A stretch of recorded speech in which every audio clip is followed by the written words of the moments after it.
إن قارون كان من قوم موسى فبغى عليهم وآتيناه من الكنوز ما إن مفاتحه لتنوء بالعصبة أولي القوة إذ قال له قومه لا تفرح إن الله لا يحب الفرحين وابتغ فيما آتاك الله الدار الآخرة ولا تنس نصيبك من الدنيا وأحسن كما أحسن الله إليك ولا تبغ الفساد في الأرض إن الله لا يحب المفسدين قال إنما أوتيته على علم عندي أولم يعلم أن الله قد أهلك من قبله من القرون من هو أشد منه قوة وأكثر جمعا ولا يسأل عن ذنوبهم المجرمون فخرج على قومه في زينته قال الذين يريدون الحياة الدنيا يا ليت لنا مثل ما أوتي قارون إنه لذو حظ عظيم. En vérité, Coré, Karun, était du peuple de Moïse, mais il était empli de violence envers eux. Nous lui avions donné des trésors dont les clés pesaient lourd à toute une bande de gens forts. Son peuple lui dit: ne te réjouis point, car Allah n'aime pas les arrogants. Et recherche à travers ce qu'Allah t'a donné la demeure dernière. Et n'oublie pas ta part en cette vie. Et sois bienfaisant comme Allah était bienfaisant envers toi. Et ne recherche pas la corruption sur terre, car Allah n'aime point les corrupteurs. Il dit: c'est par une science que je possède que ceci m'est venu. Ne savait-il pas qu'avant lui, Allah avait fait périr des générations supérieures à lui en force et plus riches en biens, et les criminels ne seront pas interrogés sur leurs péchés? Il sortit à son peuple dans tout son apparat. Ceux qui aimaient la vie présente dirent: si seulement nous avions comme ce qui a été donné à Corée. Il a été doté, certes, d'une immense fortune. وقال الذين أوتوا العلم ويلكم ثواب الله خير لمن آمن وعمل صالحا ولا يلقاها إلا الصابرون فخسفنا به وبداره الأرض فما كان له من فئة ينصرونه من دون الله وما كان من المنتصرين وأصبح الذين تمنوا مكانه بالأمس يقولون ويك أن الله يبسط الرزق لمن يشاء من عباده ويقدر لولا أمن الله علينا لخسف بنا ويكأنه لا يفلح الكافرون تلك الدار الآخرة نجعلها للذين لا يريدون علوا في الأرض ولا فسادا تلك الدار الآخرة نجعلها للذين لا يريدون علوا في الأرض ولا فسادا والعاقبة للمتقين. Tandis que ceux auxquels le savoir a été donné dirent: malheur à vous, la récompense d'Allah est meilleure pour celui qui croit et fait le bien, mais elle ne sera reçue que par ceux qui endurent. Nous fîmes donc que la terre l'engloutit, lui et sa maison. Aucun clan en dehors d'Allah ne fut là pour le secourir, et il ne put se secourir lui-même. Et ceux qui, la veille, souhaitaient d'être à sa place, se mirent à dire: ah, il est vrai qu'Allah augmente la part de qui il veut parmi ses serviteurs ou la restreint. Si Allah ne nous avait pas favorisés, il nous aurait certainement fait engloutir. Ah, il est vrai que ceux qui ne croient pas ne réussissent pas. Cette demeure dernière, nous la réservons à ceux qui ne recherchent ni à s'élever sur terre, ni à y semer la corruption. Cependant, l'heureuse fin appartient aux pieux. Bismillahirrahmanirrahim. Nous nous retrouvons aujourd'hui pour le 23e épisode de notre série sur la méditation autour du Coran. Aujourd'hui, l'heureuse fin est pour les pieux. Vous qui êtes éprouvés, qui vivez des moments difficiles, parfois en vous disant qu'il n'y a plus d'issue. Vous qui êtes marginalisés et moqués pour votre pratique assidue de l'islam, souvent par vos proches, vous qui attendez une issue de secours, une libération, tant l'époque est devenue folle et où les gens malades du cœur, qui ne sont pas religieux, se sont multipliés, tant au point où c'est devenu une norme, surtout dans les contrées occidentales, d'être un incroyant. Vous qui avez été trahis, vous qui vous sentez un prisonnier ou un détenu dans ce bas monde, qui attendrait la fin de sa peine, vous qui êtes gêné, ne vous sentant point à votre place, tant l'égarement, l'absurde, la médiocrité, l'immoralité, la pauvreté intellectuelle, la corruption et l'incroyance ont gagné les esprits et les cœurs. Vous qui êtes dans un cheminement perpétuel vers votre Créateur, Allah subhanahu wa ta'ala, et qui avez effectué un mois de jeûne qui va bientôt s'achever dans quelques heures, où vous vous êtes abstenu de manger, de boire, où vous avez fait de longues prières en groupe à la mosquée et qui avez fait des veillées de nuit, qui avez arrêté vos mauvaises habitudes ou vos péchés pendant ce mois béni. Tout ça pourquoi? Pour rechercher la face de votre Créateur, de votre Seigneur, Allah Azza wa Jal, et personne d'autre à part la satisfaction de votre Créateur. Et vous qui ne cherchez pas à vous élever sur terre et à semer la corruption, eh bien sachez que l'heureuse fin appartient à vous si vous êtes pieux. En effet, mes frères et sœurs, aujourd'hui nous allons nous arrêter sur le verset 83 de la sourate Al-Qasas, le récit, la sourate 28, où Allah subhanahu wa ta'ala nous dit, traduction dans le sens, cette demeure dernière, nous la réservons à ceux qui ne recherchent ni à s'élever sur terre, ni à y semer la corruption. Cependant, l'heureuse fin appartient aux pieux. En effet, toutes les personnes qui cherchent à s'élever sur terre, pour leur personne, pour l'orgueil, pour des biens éphémères, ne pourra pas accéder à la demeure dernière, le paradis, qui sera réservé pour ceux qui sont cités à la fin du verset. L'heureuse fin, cependant, appartient aux pieux.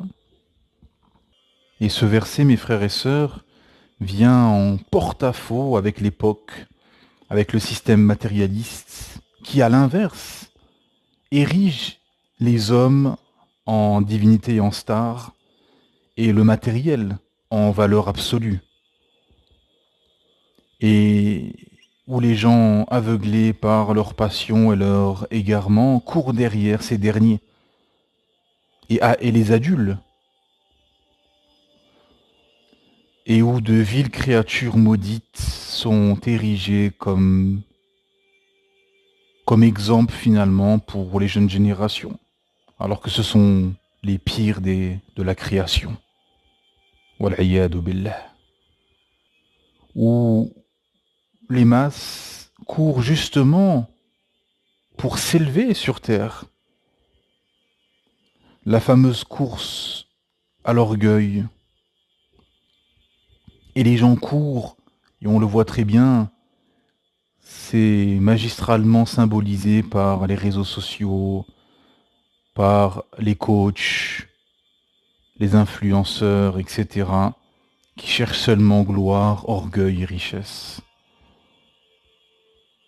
Et Allah Ta'ala nous dit, cette demeure dernière, nous la réservons à ceux qui ne recherchent ni à s'élever sur terre, ni à semer la corruption. Et combien, dans notre époque, cherchent à s'élever sur terre et à y semer, la corruption. Et la corruption, elle est multiple. Bien sûr, il y a les politiciens, il y a les élites malveillantes, il y a le système bancaire, il y a les voleurs, les trafiquants, les voyous. Mais il y a aussi des gens qui utilisent la religion pour égarer du sentier d'Allah Ta'ala, pour modifier ces versets, pour modifier l'islam, et qu'elles soient en concordance avec leurs passions et les passions de leurs suiveurs. La corruption est peut-être aussi dans beaucoup de foyers musulmans où quand la jeune fille met un gilbeb ou que le jeune garçon laisse pousser la barbe et il va à la mosquée, il devient l'ennemi de la famille et il est combattu.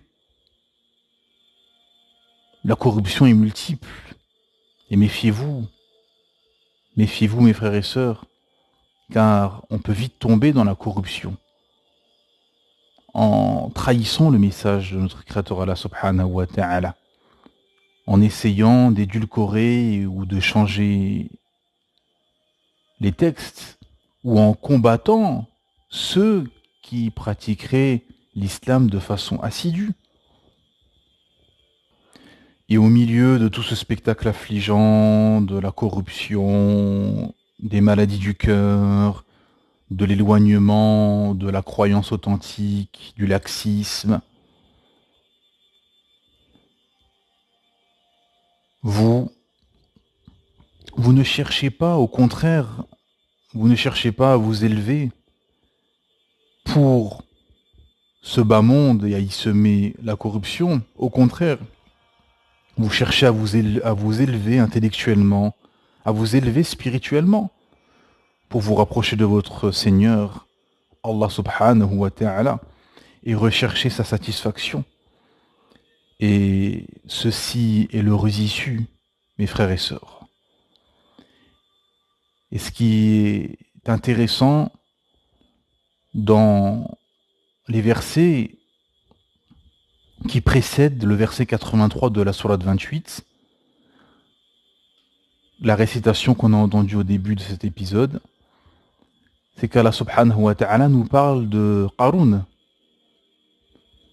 Qarun qui était du peuple de Moussa alayhi salam, de Moïse. Il était empli de violence envers eux. Et Allah Ta'ala nous explique qu'il lui a donné un trésor immense.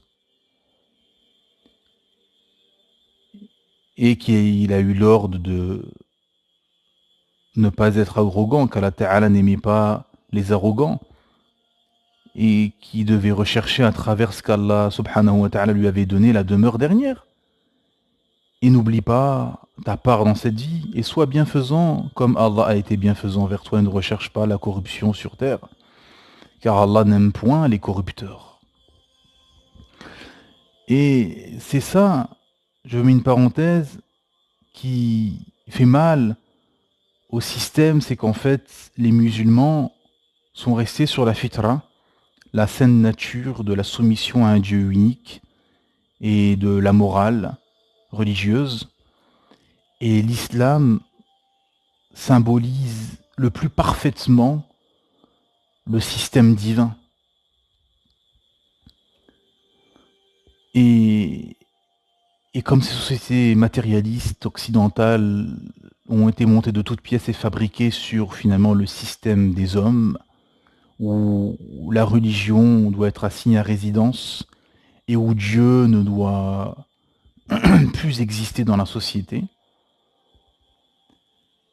eh ben, l'islam vient rappeler ceci.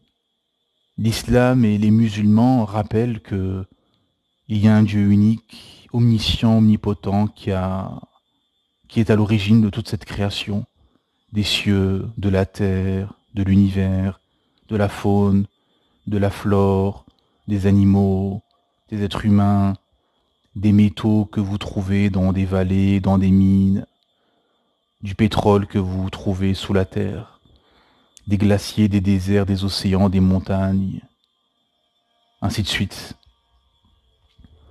Et vous rappelez ceci, dans une société complètement aseptisée, acquis à la cause des passions et de l'égarement et de Satan, et ceci est intolérable pour tous ces diables humains, tous ces suppôts de Satan, et c'est pour ça que jour et nuit, les ennemis de l'islam combattent l'islam et sont prêts à inventer toutes sortes d'histoires farfelues pour éloigner de la bonne croyance et du chemin et de rendre tortueux le chemin vers notre Créateur Allah subhanahu wa ta'ala.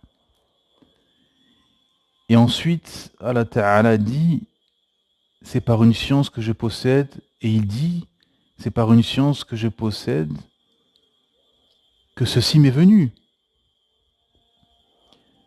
Et non, ne savait-il pas qu'avant lui, Allah avait fait périr des générations supérieures à lui, en force et en richesse et en bien, et les criminels ne seront point interrogés sur leurs péchés.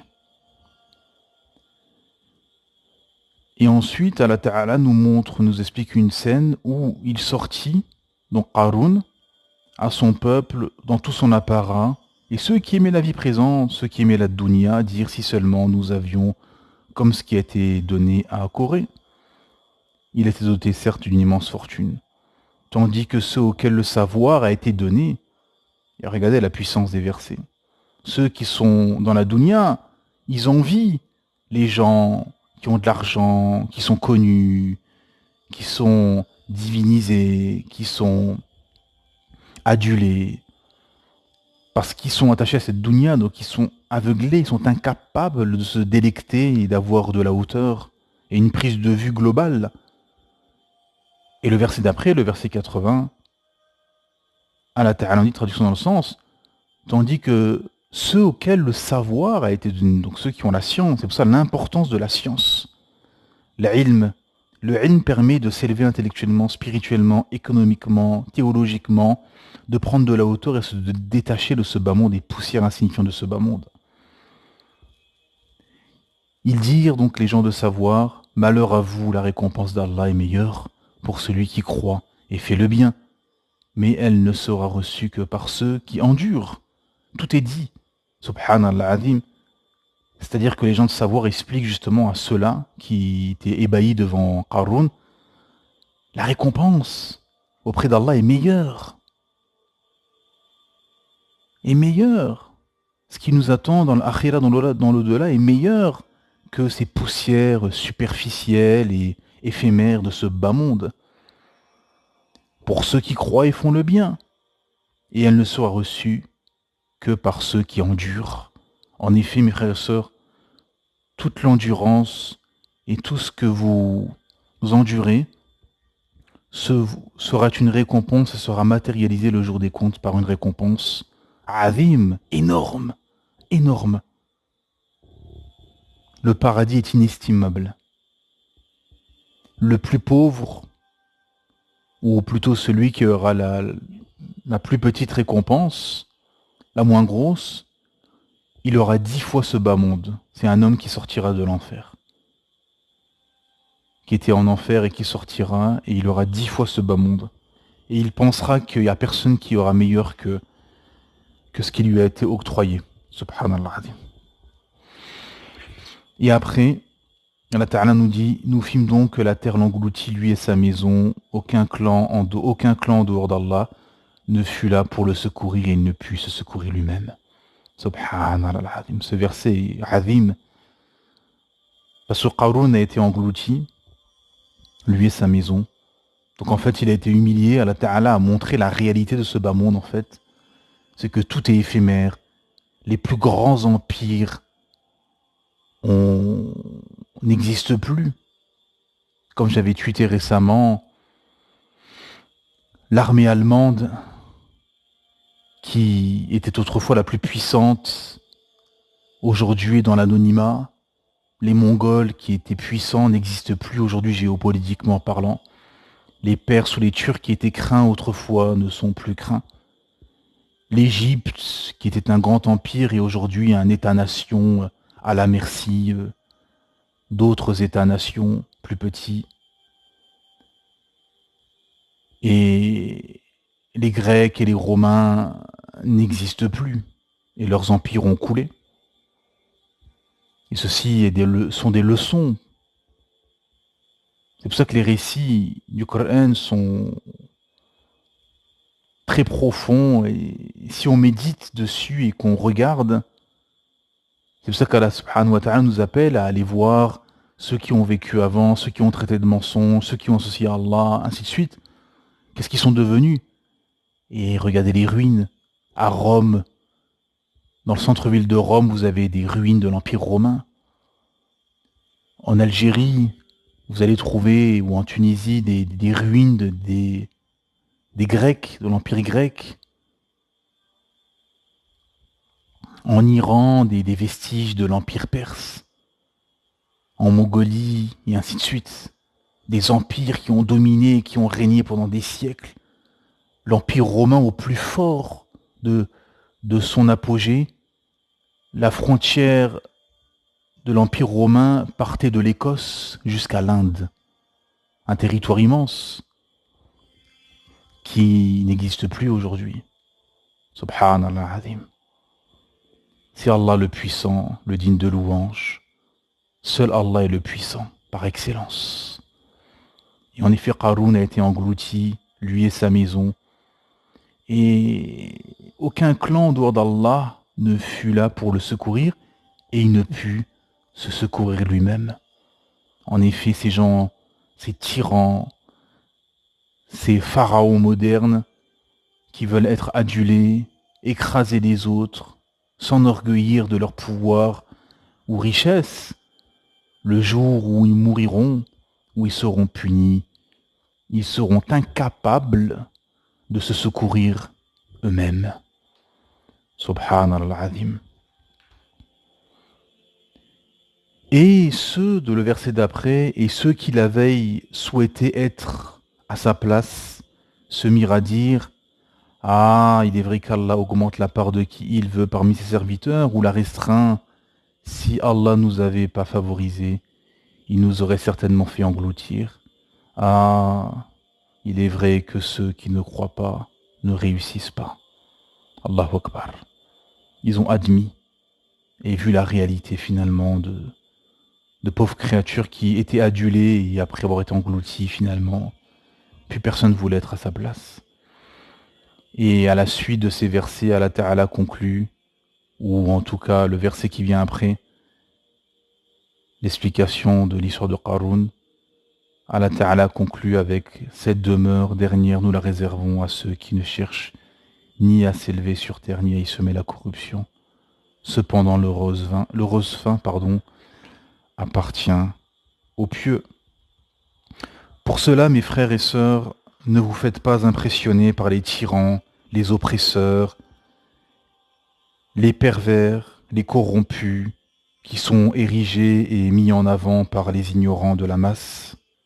Sachez que le Coran, regorge de récits où les tyrans et les pervers qui ont été honorés, érigés en divinité, finalement, sont tombés, ont perdu leur royaume et ont été châtiés. Et que les pieux qui ont été éprouvés, combattus, Sina Ibrahim alayhi salam, Abraham qui a été jeté dans le feu, qui est devenu une fraîcheur salutaire pour lui, Youssouf qui a été jalousé par ses frères, combattu, accusé de fornication, prisonnier, jeté dans un puits, etc., etc., a été honoré à la fin, a eu le royaume d'Égypte. Et quand vous méditez sur les récits, ça commence toujours par des tyrans qui oppressent, des peuples qui se moquent des prophètes. Noé, alayhi salam, quand il construisit l'arche, Rasulullah sallallahu alayhi wa sallam insulté de fous, sorciers et compagnie. Shu'aib, Salih, Houd, ainsi de suite. Tous moqués, insultés, dénigrés. Mais l'heureuse fin a été pour eux. Et le châtiment a été pour les imposteurs, oppresseurs, tyrans ou parmi le peuple qui étaient corrompus. Et encore plus dans notre époque, qui a été annoncée par le prophète Mohammed sallallahu alayhi wa sallam parmi les signes de la fin, où les pervers seront honorés et les pieux rabaissés. Et pour finir, et pour que ce soit profitable, mes frères et sœurs, ne cherchez pas à vous élever, car ne cherchez pas à vous élever sur terre, car ceci est la voie des pervers, des malades du cœur, des tyrans, des gens orgueilleux, qui s'estiment plus qu'ils ne sont, alors que nous sommes rien. Nous sommes de pauvres créatures pécheresses, insignifiantes, et qu'Allah subhanahu wa ta'ala a honoré, a préparé une récompense immense, à condition de se soumettre. C'est le contrat religieux, entre guillemets. Tu acceptes de te soumettre à ton Créateur Allah subhanahu wa ta'ala, tu acceptes totalement sa législation, le Coran, la Sunna, sa Sharia, tu seras élevé et tu seras récompensé le jour des comptes. Et parmi les moyens d'éviter justement de vouloir s'élever au-dessus des autres et de semer la corruption, c'est la recherche de la science islamique. L'ilm, la recherche de la science islamique, l'apprentissage, la crainte révérentielle, le rappel régulier, se rappeler régulièrement la religion, écouter des prêches, des rappels qui vont fortifier notre foi, qui vont augmenter notre foi, écouter le Coran, lire le Coran, les askars du matin, les askars du soir, les douas, la lecture des récits prophétiques et d'autres ouvrages scientifiques, islamiques. Profiter des stations de foi, 5 prières par jour, méditer, c'est des moments de recueillement, de délectation par rapport au tumulte mondain. Le mois du Ramadan, qui va s'achever dans quelques heures, qui est un mois de recueillement, un mois spirituel très profond, où finalement on sort de notre zone de confort habituelle, nos habitudes, où on va plus veiller, plus lire le Coran, plus méditer, plus se rappeler l'au-delà, se rappeler notre Créateur Allah subhanahu wa ta'ala, l'invoquer, l'implorer pour nos péchés, savoir d'où on vient. Tout ceci sont des moyens pour éviter de s'enorgueillir, de semer la corruption, de s'élever. Et la mort est finalement un des rappels les plus puissants finalement. Combien de gens se sont repentis après la mort d'un proche? Car la mort est un moyen finalement de rester à sa place et de méditer et de se dire oui, en fait, la mort ne prévient pas. À tout moment, la mort peut toucher et touche nos proches. Toutes les secondes, toutes les minutes, des gens décèdent dans le monde. Et un jour, la mort toquera à votre porte, en tout cas dans votre famille. Et on vous appellera et on vous dira, telle personne est morte. telle personne est décédée ce matin, hier soir, pendant la nuit, ainsi de suite. Et c'est là que ça va se jouer, mes frères et sœurs. C'est là, une fois que la mort arrive, c'est là que tout le travail que vous avez fourni va payer. Où toutes les négligences, les péchés que les gens ont commis se retourneront contre eux. En effet, le cœur est lié à la langue et à ce moment-là, tu ne pourras dire ce qu'il y a dans ton cœur. Comme cette personne dans un pays musulman qui a eu un accident de voiture, qui écoutait de la musique, qui était bourré. Et quand les personnes, les secours lui ont dit de shahad, de témoigner, eh ben, il chantait. Oui, parce qu'il a rempli son cœur de chansons. Wal-'iyadu billah. Qu'Allah nous en préserve. Mais celui qui a rempli son cœur de Coran, de Sunna, de rappel, de méditation, de prière, de recueillement spirituel, de science islamique, eh ben, Inch'Allah, bi'idhnillah, Allah subhanahu wa ta'ala lui facilitera. Et ce sera facile pour lui de quitter ce bas monde et de faire des invocations et de shahad avant de mourir. Car tous ces efforts payeront à ce moment-là. Pour cela, pour bien finir, mes frères et sœurs, avant la mort qui va tous nous toucher, un jour ou l'autre, vous qui m'écoutez, moi qui vous parle, on mourira et l'ange de la mort prendra notre âme. Et le but, c'est d'être dans les meilleures conditions. C'est pour ça, peu importe quel âge vous avez, ne regardez pas l'âge. Craignez Allah, implorez pour vos péchés. Demandez qu'Allah subhanahu wa ta'ala vous affranchisse de l'enfer et vous fasse accéder au plus haut degré du paradis ainsi qu'à vos proches. Remplissez votre vie d'adoration. Remplissez votre vie d'adoration. Soyez sincères. Et vous serez élevé spirituellement, intellectuellement. Vous serez élevé auprès d'Allah Ta'ala. Et Allah Ta'ala vous facilitera votre mort. Et en étant des spirituels, adorateurs de votre Créateur Allah subhanahu wa ta'ala, ceci empêche l'élévation orgueilleuse et vous faites à ce moment-là partie des pieux qui rappellent la piété, qui rappellent l'adoration, juste en vous voyant.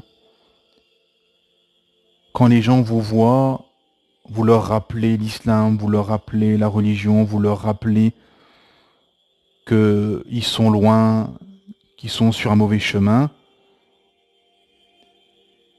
Et ceci